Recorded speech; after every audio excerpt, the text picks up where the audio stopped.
With a total length of 2,840 km, the Danube River is one of Europe's longest rivers, reaching from the Black Forest to the Black Sea. The Romans secured the northern frontier of the huge empire with walls and, for long stretches, included in their defense system the Danube, which they guarded with warships.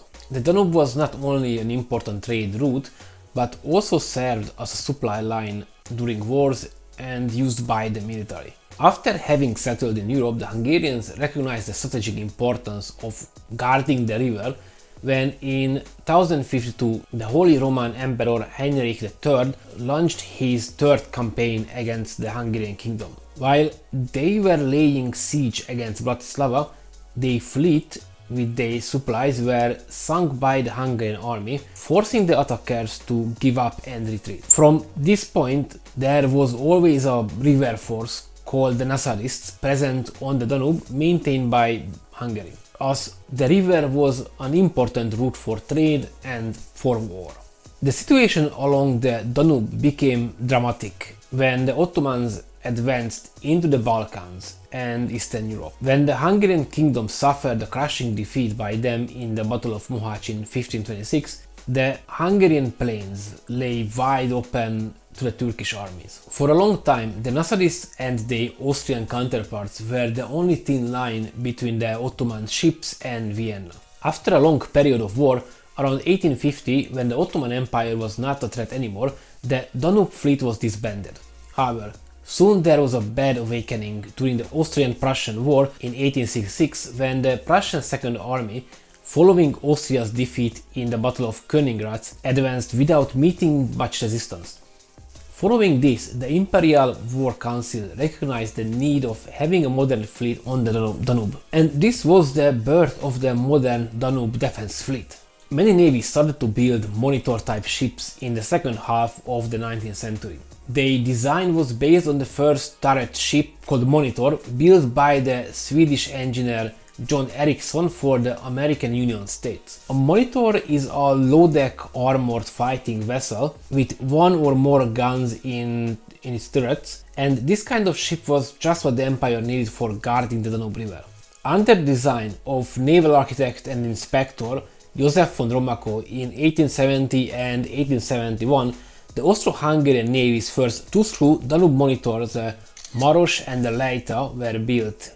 These ships were modern and revolutionary, as they were propelled by two fast-running, vertically standing high-pressure engines. By introducing the fast-running engines and having two engines for propulsion, it made possible to use small propellers, which was important since the ships had a very low draft. For the first time, Bessemer steel plates were used for the belt armor, and the Leita also got an armor deck. These ships were the Austro-Hungarian Navy's first ships with steel protection. Both guns were placed in a revolving deck turret. Advantages of the turret against the casemates were the lower weight of armor, wider firing angles, and full protection of the gun crew. The monitors were armed with two rifled Warendorf 150mm breech loaders. It became a tradition from the beginning that the ships got their name after the tributaries of the Danube.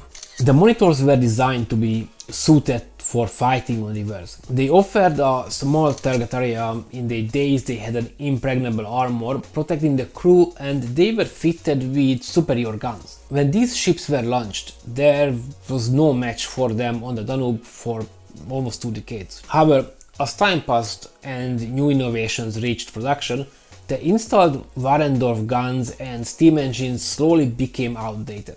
Naval architect Joseph Thiel designed a new monitor type, 100 tons more displacement with nickel steel armor, and Škoda's newest 150mm flat trajectory guns in single gun turrets. To be able to fire against hidden targets at higher elevation, a 120mm howitzer was placed on the aft but without any protection. The boats were driven by two vertical triple expansion engines. The two monitors, named Samos and Körös, were built in Budapest in 1891 and 1892. Simultaneously, the 20 years old Maros and Leita were also modernized, receiving new engines and also new 120mm guns. In addition to the expanding fleet, an old torpedo boat, the number 1, was transported to the Danube in June 1893. This small boat of 7.5 tons displacement was only armed with a spar torpedo. The first trials on the river showed already that this weapon could be used only when going upstream, hence it was not suited for river warfare. Due to this, the boat was sold in August 1907 and remodeled, serving as a tugboat. To increase the strength of the Danube fleet, patrol boats were produced from 1894. The first one had a displacement of 33 tons and was 22 meters long, armed with an 8mm machine gun. A long-term development was put in place. New monitors were built in 10 years intervals. The Temes and Bodrog in 1903 and 1904, followed by the Enns and Inn with 526 tons displacement in 1913 and 1914. The Navy budget of 1914-1915 provided for 2 more monitors that were built within 1 year at the Linz shipyard and commissioned as Sava and Bosna in the fall of 1915. There were plans to replace the 46-year-old Maros and Leita ships by 2,240 tons displacement monitors in 1916. They were to be armed with 190mm and 90mm guns. The new monitors were planned for construction in 1917-1918, but they were never completed. It is important to note that the flotilla also consisted of other types of ships. To increase the effectiveness of the fleet, fast patrol boats with low draft were provided to complement the existing ships, and mainly for reconnaissance duties. Also, as the first patrol boat did not meet the expectations, a new one was ordered from Danubius in 1905-1906. It had a displacement of 36.5 tons and was 28 meters long, armed with 2 8mm machine guns. These boats did not have a name. They had a designation of a Patrollian Boat A and Patrollian Boat B. 2 additional patrol boats, the C and the D, were ordered in 1908 and 1909. They had a displacement of 39 tons with 30 meter length and armed with 2 8mm machine guns. Both ships were lost during the war. Patrollian Boat C was scuttled at Pančova on 9th of September 1914, and the Patrollian Boat D was sunk by the Serbian army at Belgrade on May the 15th of 1915. The next 2 patrol boats, the E and the F, were built interestingly in Glasgow in 1907-1908, displaced 12 tons and they were 18 meters long.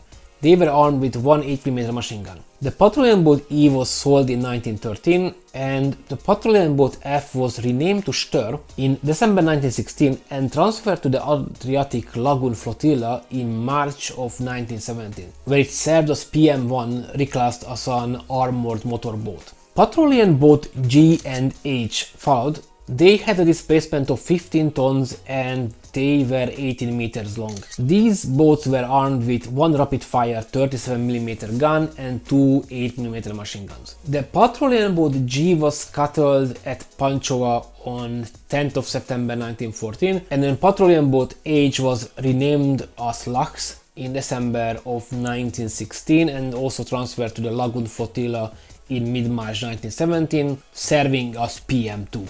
During the war, further 6 patrol boats were built and another 3 ordered, but not finished until the end of the war. Interestingly, these boats were named after the fish living in the Danube, such as Fogas or Chuka. Other than these ships, the fleet also consisted minesweepers and support ships. The Danube fleet seen out of action during the war and was way more active than their seafaring colleagues on the Adriatic. The first shots of World War I were fired by units of the Danube Flotilla during the night of July 28 and 29 in 1914, only a few hours after the declaration of war had been transmitted. The flotilla saw action while supporting the army group Potiorek and suffered casualties. On 4th of August 1914, the Körös took 6 direct hits when closing in on a camouflaged Serbian battery, trying to provoke its fire so it would reveal its position. On 28th of September, the Temes, Körös, auxiliary minesweeper Andor, and the patrol boat B coming from the Danube, broke through the Serbian mine barrage and entered the Sava River, despite heavy shelling. During the fighting, the Leita was badly damaged by Serbian artillery and put out of action temporarily, as the conning tower took a direct hit with many of the crew killed. The Leita had to return to Slavonic Mitrovica for substantial repairs. Temes sank after hitting a mine in the Sava on 23rd of October 1914. The ship was salvaged sometime later, repaired and recommissioned at Budapest on 23rd of April 1917. Consequently, the new monitor under construction, Temes, was renamed to Bosna. Enns and Temes suffered leaks through artillery hits during the taking of Belgrade on 8th of October 1915. They could be moved from the battle zone, but only after dark. During the Romanian campaign, the Bodrog took 5, Körös took 12 direct hits on 2nd of October 1916, and the Inn sank during the return of the 1st Monitor Division from Chernavoda to Braila due to hitting a mine, and the Danube Flotilla's Chief of Staff, Korvetkapitan von Förster, was killed. The Inn was salvaged in November and repairs started in Budapest in spring 1918. At the same time, the ship was converted, extending it by 2.4 meters. Works were not completed by the end of the war due to material shortages. The war required expansion of the Danube Flotilla, which was accomplished by establishing 3 groups, each consisting of 2 armed steamships, a river mining unit and a supply unit. In addition, 4 hospital ships and 12 hospital barges were put into service. Following the armistice with Romania on 9th of December 1917 and with Russia at Brest-Litovsk on 15th of December, units of the Danube Flotilla sailed across the Black Sea and reached Odessa on 12th of April 1918. After an extended stay there, the flotilla went upstream the rivers Bug and Dnieper, with barge going upstream past Alexandrovsk. The flotilla returned from Odessa to the mouth of Danube during the period of 9 to 12 of September. On 13th of October, the Danube flotilla relocated from Romania to the assembly point of Turnu Severin, and in October it covered the army's retreat from Serbia. During this operation, Bodrog foundered during fog near Višnjica and had to be abandoned and was taken by the Serbs. The Danube Flotilla arrived back to Budapest on 6th of November 1918, moored at Óbuda harbor. At this moment, the Austro-Hungarian mighty Danube Flotilla ceased to exist. The crew of many nations were sent home to their homeland. The Austrians and Czechs bade farewell to their Hungarian comrades and continued to their home journey to Vienna on board the Erzherzog Franz Ferdinand and Hape. The final fate and disposal of the flotilla was determined by the Naval Allied Commission for the Disposal of Ex-Enemy Vessels, a commission established by the Peace Conference in Paris to oversee the final use of the former enemy ships. The NASDEV subcommission for the Danube arrived in Vienna on the 2nd of October 1920 to start their work. Not many ships survived from the former flotilla to our present days. One of them is the Sava, formerly known as Bodrog, the ship that fired the first shots of World War I. She is now a floating museum anchored along the Sava River in Belgrade. The other surviving monitor is the Leita, which was the first river monitor in Europe and the oldest existing warship of the Austro-Hungarian Navy. Currently it is moored on the Danube in Budapest near the Hungarian Parliament building as a museum ship. That would be it for this video. Thank you very much for joining me and see you in the next one.